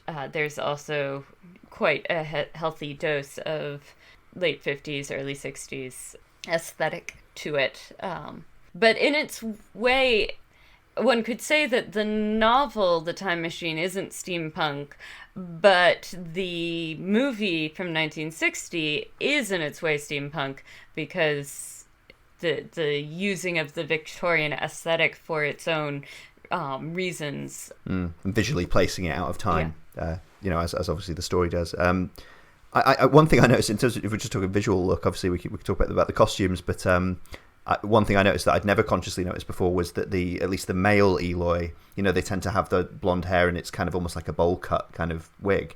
I noticed for the first time that's actually quite similar to the Morlocks. It's actually, they don't look a million miles, apart from the facial makeup and stuff, they don't look a million miles away from the Morlocks in the way they're styled there, which is an interesting touch. Obviously they're portrayed in a more general sense to be kind of quite Aryan, shall we say. We'll just get that in there early. It's not a multiracial setting for the Eloi, is it? And you could actually briefly mention in 2002 maybe you can make them multiracial without detracting from the point of it. Samantha Mumba, who was at the time a pop star in Britain, or just finished being a pop star in Britain, was cast in the 2002 version as the Wiener. I can't remember if they call her Wiener in that, but she's the Wiener sort of equivalent. I was reading the summary of the movie, and they did change the name from Weena. I think that they thought it might be less silly. But yeah. I mean, Samantha Mumba is, I can't remember exact ancestry, but she's mixed race. But yeah, what's the actress's name in this version? Is Yvette Mimieux? Am I saying that right? Yes, yeah, I think that's right. I mean, I think she's perfectly fine in this. Actually, I mean, it's not like Rod Taylor. Let's face it, I have a lot of affection for Rod Taylor, clearly, but he's not exactly an acting powerhouse, and she's fine next to him in what she's given to do, which is not a lot. Limited. I was really struck by, because obviously we're skipping around in time as is suitable here, but it's weird that you have these bonding sequences between George and Weena in the future, where he kind of protects her and she tells him a few things, but he mostly figures it out and stuff like that. I realised that they only really put a scene of them kind of flirting at the end. Like when he's basically defeated, at least temporarily defeated the Morlocks, and we know is about to return to his own time. That's only then. Do you remember when they get into that scene where she's like got her hair up and stuff? Yep. And she's trying to wear her hair like the women of his time, and it's sort of the Her nearest thing. Only curiosity about his time is how the women wear their hair. Yeah, no, totally, yeah, but it's sort of the nearest thing to a scene grasping at sexiness in a way, isn't it? And but it's so strange the way they put that in towards the end when it doesn't really matter anymore. Well, I find it interesting. One of the big, I think, there are many big differences between the book and the movie. And I do want to say that, though I like the book a lot more, I don't think that actually it could be just put on screen as is, because, as I said, there's not a lot of plot. Yeah. And that works in the context of the medium that it was written in. And a movie, by its nature, does need more plot. And so the sort of change of having Weena be, and I think we're dealing in spoilers. Yeah, oh yeah. Being like this kind of great love for him, that he's willing to go back to 800,000 in order to be with her, is an unfortunate change. Because the thing about Weena in the book, though the fact that she is female does have some implications of the possibility of a romantic relationship between the two of them, in that almost all of the other Eloi that he encounters, he codes as male. While Weena, he codes as female, though there is actually a moment in the book when we're introduced to Weena where he's like, I assume she's a woman. Because the Eloi really have become kind of this almost hermaphroditic, gender queer beings that there isn't any real delineation between male and female anymore. But other than the fact that Wells codes Weena as female and the time traveler himself does, in terms of the way he interacts with Weena and the way he reacts in the book when we assume, dies in a fire, it's like she's his dog. Really, that is how the I was going to say daughter more charitably, but I think you're probably nearer the mark. No, like a pet. Like, he doesn't even... I feel like some people would even mourn their pet more than he mourns the loss of Weena. It's kind of like, oh, that's too bad. She was really sweet, and it was nice to have her around.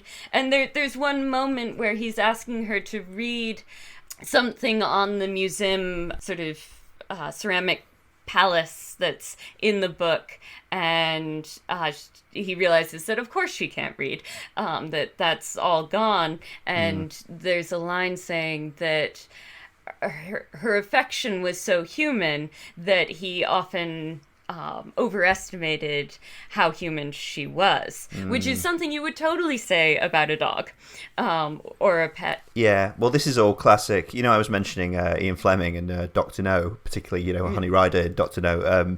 This is the thing of setting the time machine. It gets it from the book, but like the fact that the time machine is playing with a far future period, but it's a period of far future primitivism in several respects, isn't it? Is that you can make the nearest thing to a love interest in the movie be a future primitive girl woman, basically, with all the nature of what doing that does to your story, But honestly, I, as a woman, feel much better about the depiction of Weena in the book as being kind of like a pet and his dog, because that's not something that's just a factor of her being female, that's a factor of her being an Eloi.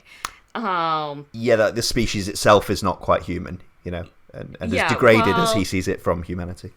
Exactly. Yeah. Well, in the film, creating this character as a viable love interest is, to me, I think that the trope is sometimes called like born sexy yesterday, and this idea that, and I feel like it's usually, and a lot of these tropes usually are sort of considered more sort of masculine fantasy rather than feminine fantasy, because you don't often get a female character who wants to have a romantic relationship with a completely naive, unworldly person who she's the first woman that he's ever seen in his life.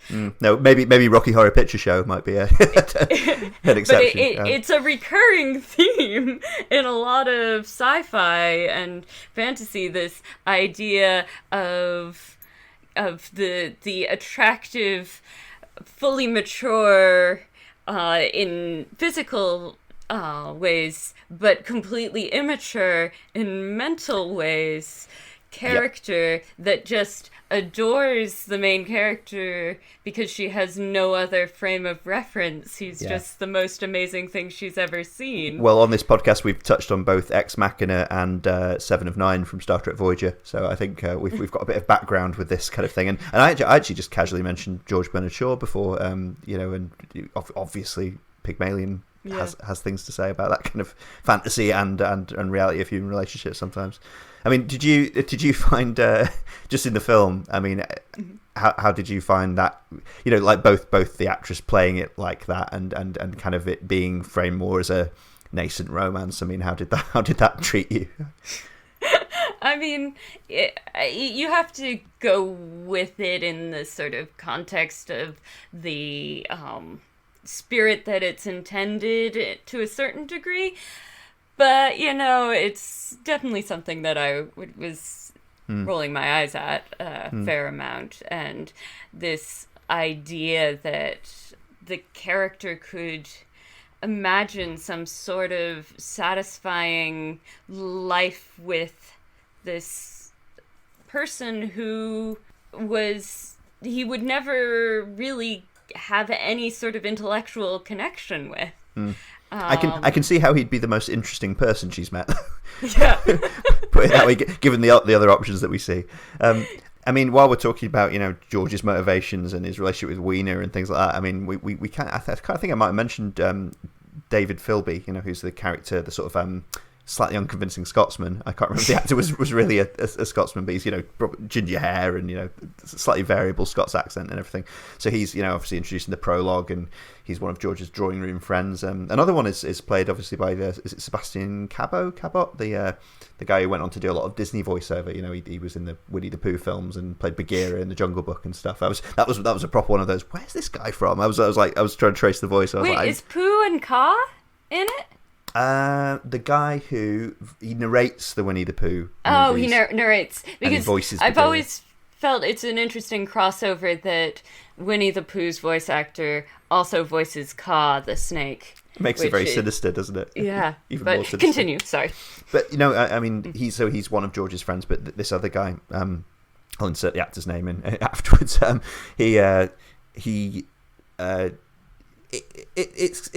unarguable on my rewatch this time that there's a huge gay subtext to this movie. Like, I mean, I don't know if some of that's just by accident, in the sense that they don't put in a compelling female lead for him to be even on a sort of flirtatious level, or on a banter level later in the movie. But the way they play him and George's friendship it's incredibly intimate and caring. And the scene early on in the film where Philby, when George has dismissed all his friends and he's just about to time travel again, and or for the first time, and Philby reveals that he stayed in the drawing room. He sort of reveals, he was like, I thought I'd better stay. It's like proper intimate partner stuff, isn't it? And but really the bit that brought it home to me is when George is in the future in 1917 and he meets Philby's son, and it's kind of seeing a kind of younger, or like a similar version of Philby that isn't Philby, and he that scene. The way Philby Jr. talks to him is like it's his dad's old boyfriend or something, isn't it? It's like it's a slightly inappropriate, slightly socially awkward meeting where it's like clearly you and your dad and this guy had a lot going on, and I'm not quite sure what it was, but this is a strange conversation to have on the street. I know obviously you can, with varying degrees of success or conviction, you can sort of queer most movies in reading. This one just seemed to leap out at me this watch.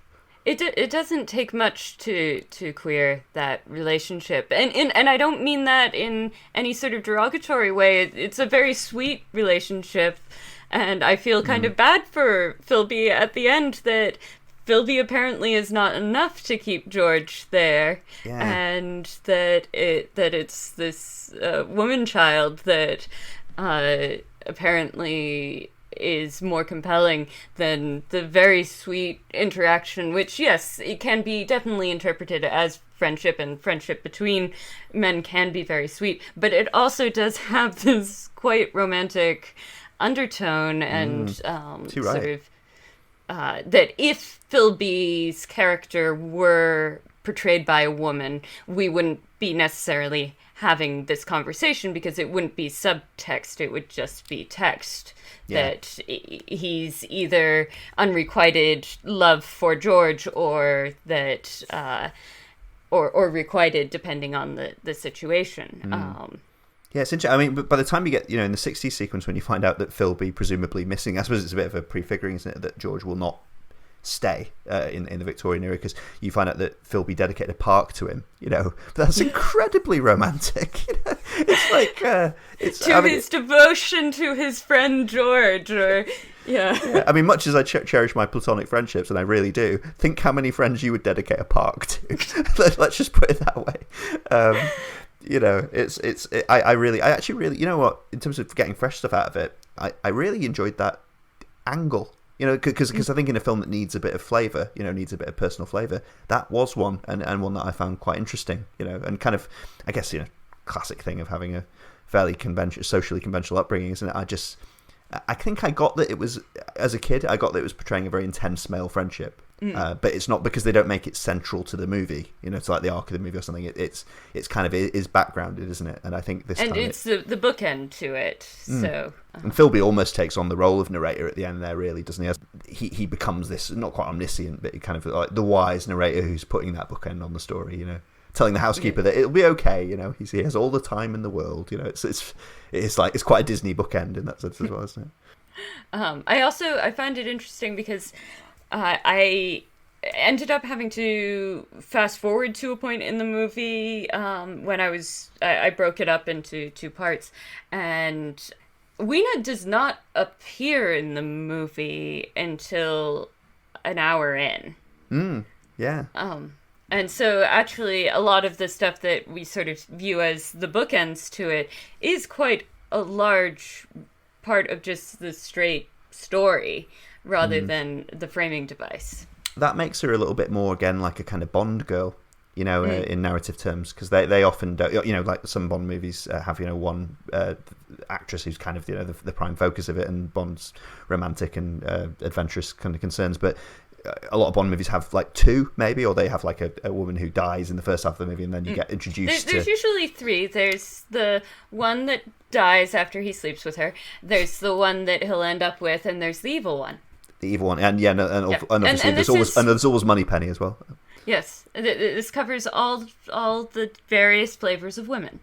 Yeah, well, and M, obviously, in the later ones as well. You get M, but yeah, it's another thing. I guess it's another strand of kind of adventure fiction from the mid-20th century, isn't it? You know, it is what it is. I actually thought one of my favourite aspects of the movie, both as a kid and now, is the eeriness of the Eloy's life. Like, I think the film chooses to get that across as a priority, and I quite like it. You know, I think was it filmed largely in California?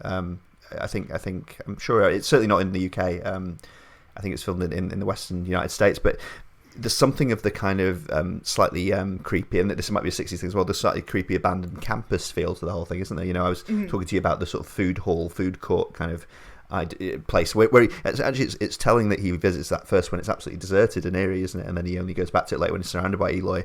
But I really like, you know, when Weena's introduced in that scene where she nearly drowns, and there's something almost like Twilight Zone horrible about the fact that none of the Eloy, like, part of their inhumanity is that none of them try and save her, not because they dislike her or anything, or she's an outcast or anything, but just they just don't see why you should try and save people.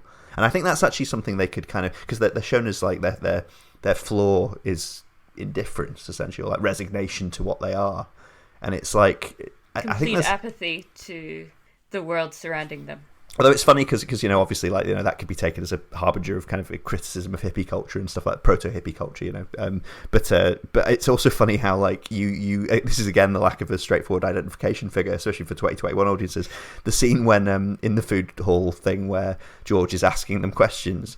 I used to be irritated by the Eloy because I guess I'm more straightforwardly, you know, as a curious kid and stuff, you know, a little boy trying to find out more about the world. I more identify with George. I think I quite enjoy how much they annoy him now when I rewatch it, you know, because you know what I was thinking. This is so getting older, Nadina, but like, you know what I was thinking when he keeps asking them and badgering them about questions and about, you know, finding out what happened with the history and take me to these books. I was like, George, they're eating. They're eating right now. Like. Can you just calm down? Time and a place. You're not actually working to a schedule either. Like, you're on holiday. You have a time machine. Yeah, I was just like, this time I was just like, you're being insufferable, and not just because you're a Victorian. Like, can you just calm down? like maybe hang out a bit. You know, like get to know some people. He's not a very good social anthropologist, is he? Apart from any other criticisms you could fling at him as a protagonist. Yeah, so that might be just the way I've changed in a bit. But I quite like it. I was saying to you, one thing I really liked as a kid, and I still think it's quite cool, is the scene when Weena, I think, a bit later in the plot, takes him to the talking rings, you know, the ecstasy, and they are just these almost Sonic the Hedgehog type, you know, rings that you spin on a table, and as they spin, you hear these quite cheesy kind of sci-fi voices tell you about things that happened in the final wars that demolished humanity, and how the proto-Morlocks went underground and things like that. And I just love that, and I like the way they they have that. It's a very simple thing, but the way they have the voice as the rings start to fall to the ground, the voices run down like a record that's running out of speed.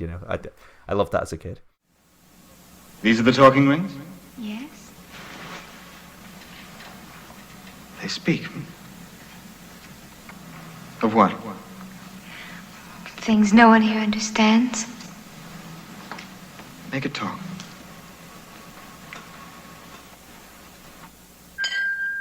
The war between the East and West, which is now in its 326th year, has at last come to an end.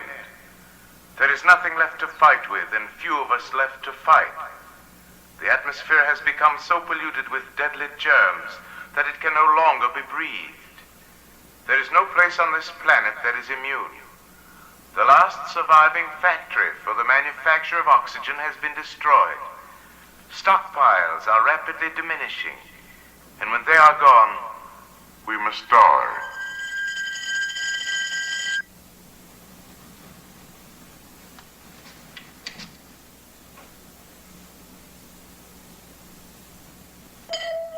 My name is of no consequence. The important thing you should know is that I am the last who remembers how each of us, man and woman, made his own decision. Some chose to take refuge in the great caverns and find a new way of life far below the Earth's surface. The rest of us decided to take our chances in the sunlight, small as those chances might be. I think that it is a great device in terms of the rings themselves, and visual and also auditory. But I have to admit, my main thing that I felt when I was watching it this time, having read the book, because the first time that I watched it first, then I read the novella, and now I rewatched it, and I just was so mad because as you said, the rings, they repeat that this was everyone making their own choice of their own free will. Some went into the caverns under the ground, and others tried to make a go of it on the surface and risk being on the surface. And I was just like, no, that is completely undermining the entire sort of reason for the book. Because the book is about the sort of harsh reality of where you can end up, and the tragedy of where you can end up when the leisure of one class is built off of the backs of another. For an American, you really are obsessed with class, Nanina. The fact is that the time machine is all about class. Yes, I'm willing to concede that. Yeah. And because for those who haven't read the novella, what the time traveler, as he's working out the sort of mystery of Earth in 800,000, he initially sees the alloy and thinks, oh, it's communism. And then he's realizing that things aren't adding up.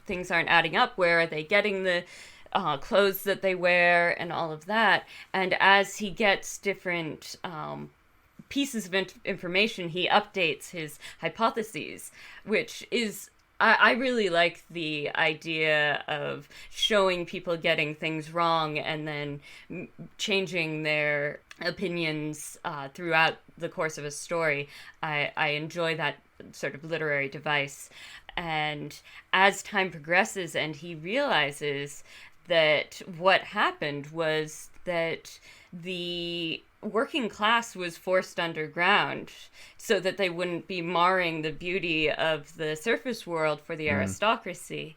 And the aristocracy continued on, and with nothing to give them any reason that they needed to stay strong and intellectually curious and all of these things. And they deteriorated into these beautiful, apathetic creatures that are small and refined, but nothing particularly there, while the Morlocks were devolved in their own way from continual work and being underground and being unable to see the sunlight.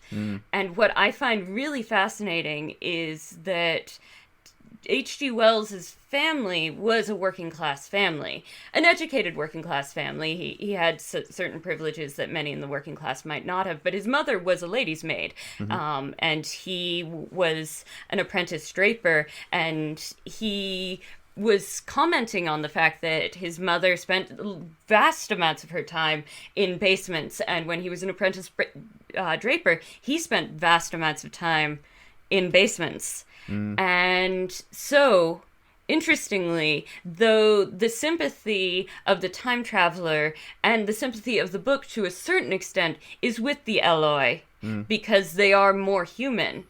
Yeah. I think H.G. Wells himself is realizing that he and his family would be Morlocks, which complicates the idea of the Morlocks as the villains. And I suppose in a proprietary sense, the Morlocks, just as, cattle ranchers, essentially, the future belongs to the Morlocks, right? This is their future that they're crafting and continuing to craft. I was thinking, actually, I mentioned Jonathan Swift earlier, the whole Morlock Eloi thing really is kind of, in Swiftian terms, it's kind of like a mixture of the way Swift uses Lilliput, to poke fun and mocking of the foibles of, court life and of, Queen Anne reign court life and culture. It's that mixed with the sort of Wynnum Yahoo thing, isn't it, where you portray this divide, this strange land where you have these two codependent species, but neither of which is strictly relatable. Or not one-on-one relatable to the reader. They are illustrative of different trends in human nature or different kind of caricatures of strands of human life. One thing I think the film, I've said before, like one of my loves for this movie is just purely sonic. Really, like it really is. I just love the music. I love the sound effects. And this is again, I think the thing that things you watch when you're maybe like 5 to 8 years old are just there, aren't they? They're just baked in, and they're kind of like you almost download them into your head. And I think a lot of the soundscape of this, and the time machine sound effects and the sort of spiraling kind of slightly woozy music when the time machine's actually in flight and stuff like that are really baked in there. But I was thinking, I think I said to you, one of the things I think this film as an early 60s artifact does really well is it takes that sequence when he's travelling forward in time, the speculative bit that they add, basically where he goes to a Third World War, and you see he meets, is it Philby Jr., the son of his friend who's now an old man, he's met him already in 1917, who recognises him somewhat implausibly, and then given that they met for 5 minutes 60 years ago or whatever, made a big impression, huge impression. I love everything in that scene. The lava looks amazing, that sort of soupy lava effect kind of thing. But one thing I really like, and I think is to the credit of the movie, or at least belongs to the movie, is that George as a protagonist links the nuclear, the sort of post-Cuban Missile Crisis kind of era sirens that he hears in this future Britain. He links those forward to the future where the Morlocks are using these sirens to draw the Eloi into the sort of killing ground, the killing floors basically underneath the ground. And he kind of even talks to the Eloi about this, doesn't he? Like trying to snap them out of it. He's like, the reasons for going underground used to be there, but they're not there anymore. You don't have to. And that's the bit where he kind of, I think the film in its own right comes alive, and it feels like there's a sort of shadow of a film in it that actually spoke more directly to that 60s moment and maybe made points about the fear of today, which may be rational, can be used as an irrational fear in the future, or an irrational herding impulse to control and exploit you. Yeah, I noticed that, but I was also wondering what exactly it was trying to say. Because it obviously, going to the air raid shelter in the sort of Cuban Missile Crisis time, in the sort of world of the film, that is an actual mode of self-preservation.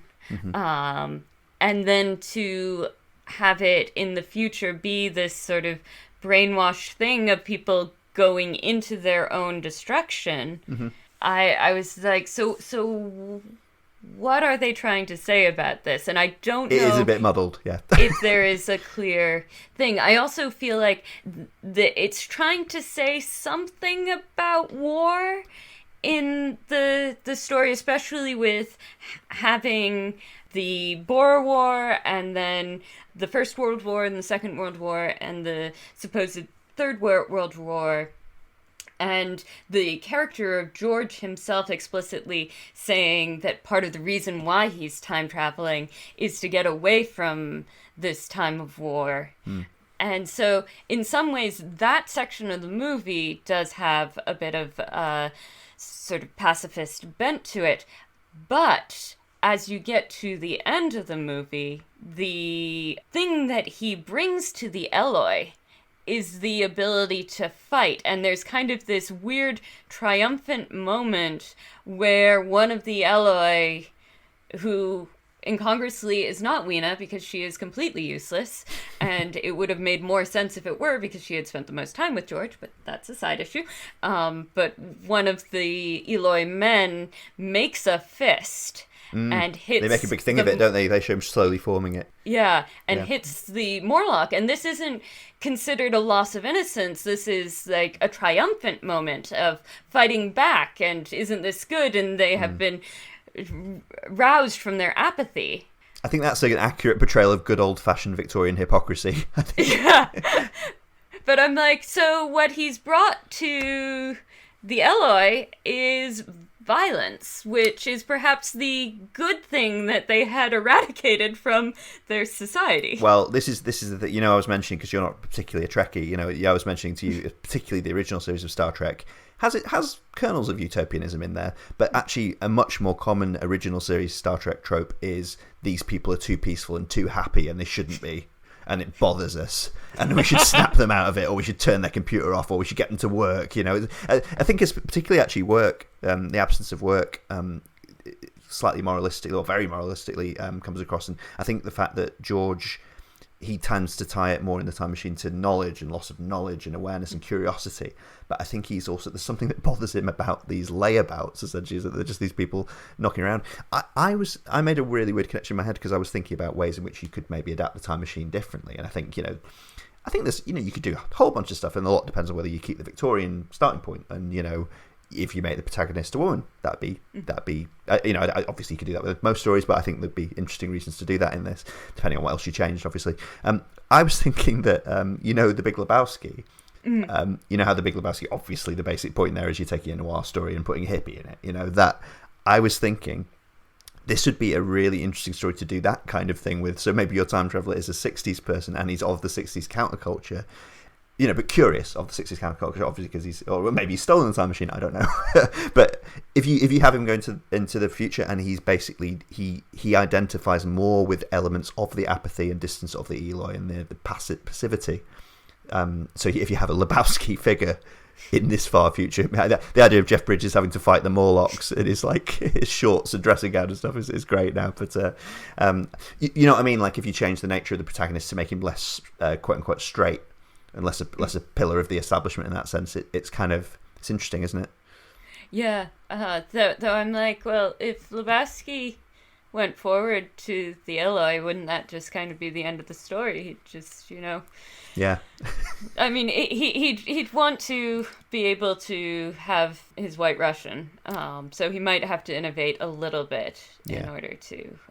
He'd find out if any of the Talking Rings played Credence, Yeah. But I really, I might start a Kickstarter to get Jeff Bridges to be in a remake of The Time Machine, but he has to play it just like the dude. This is the Time Dude. The Time Dude. Yes, this is viable. The Time Dude abides.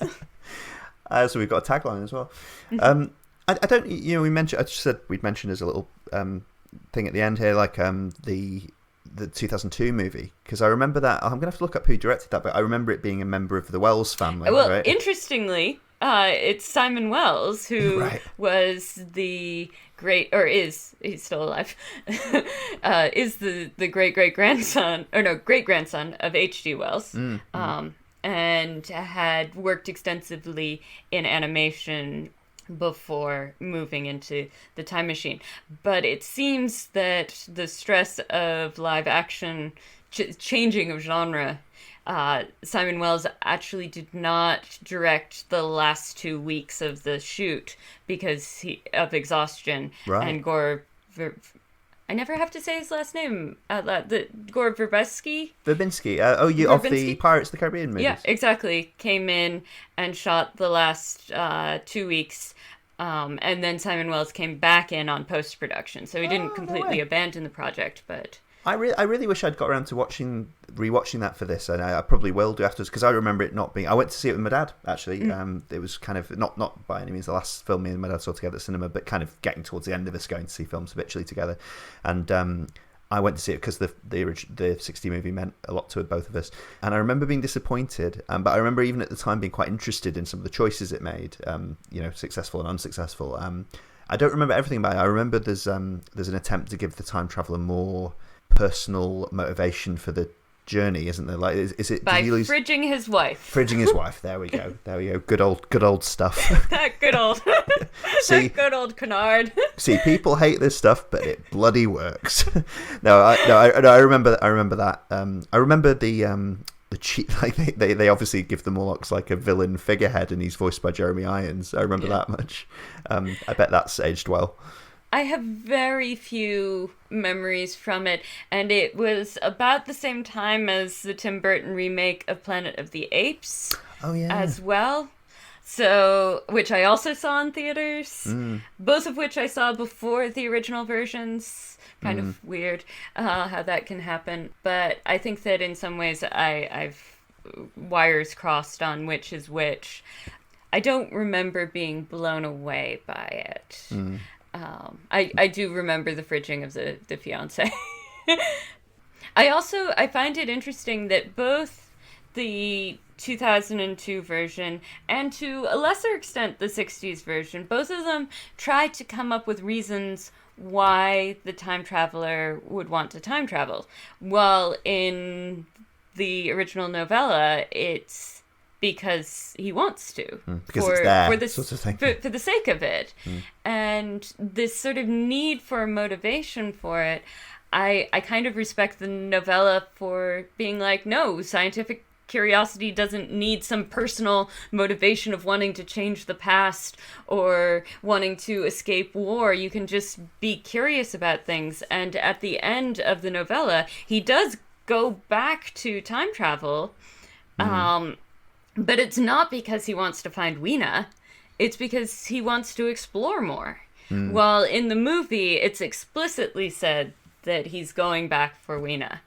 And I like the idea that you can just have a natural curiosity and that's enough. You don't need all of these personal, external motivating or internal motivating factors. One of the bits, at that end sequence where George has already gone back to the future, shall we say, and Philby and his housekeeper are discussing his disappearance, and I think as a kid I thought this was pretty cool, but I found it kind of laughably on the nose this time. When they say he took 3 books with him, and he's like, Philby's like, which 3 books? And his housekeeper's like, I don't know, and it's just and Philby almost turns to the audience and is just like, but which 3 books would you have taken? And I'm just like, all right, film, come on.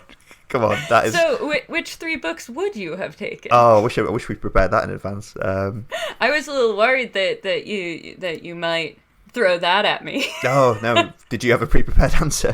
I've been thinking about it quite a lot since I rewatched it 2 days ago.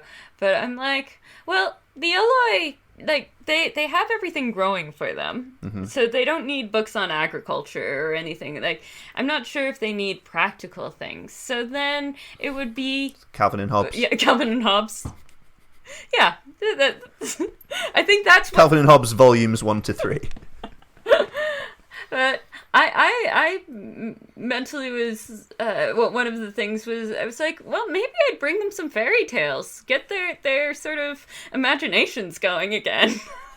And I'm like, maybe some Edith Wharton. I'm like, nothing violent, because we don't want to get them in that sort of line of thinking. Well, I was going to say another Das Kapital might be another option.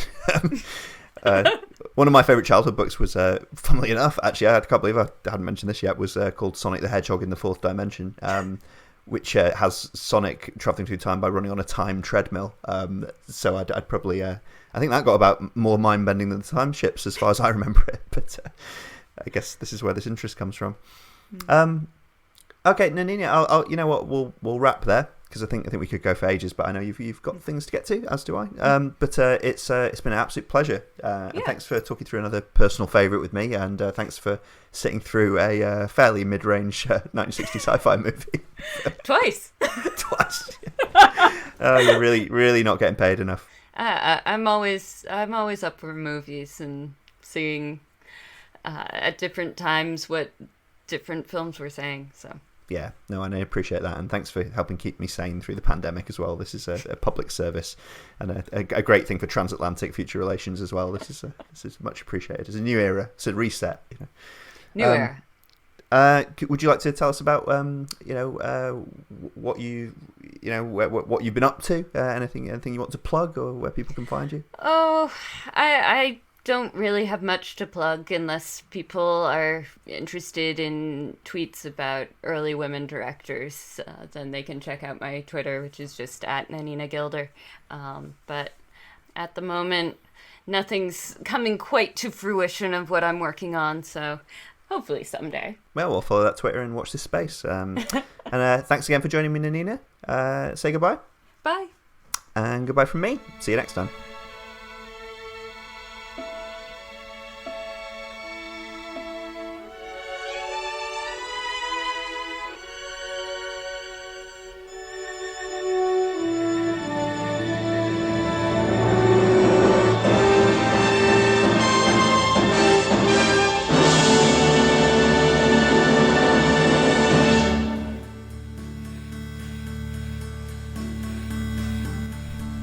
You've been listening to the EscapeGoat podcast, hosted by David Fagiani. If you want to contact the podcast with any feedback or thoughts, you can leave comments on our Libsyn page or under our YouTube videos, or email us at escapegoatpod@gmail.com. You can also reach the show on Twitter on @egoat_pod and follow us for new episode notifications, or get me personally on @deep_Fagiani. This podcast is available on YouTube, Apple Podcasts and Spotify, as well as our Libsyn site, escapegoatpodcast.libsyn.com. Original intro, outro, and any other incidental music for this podcast is composed, produced, and made available by permission of Richard Gilbert.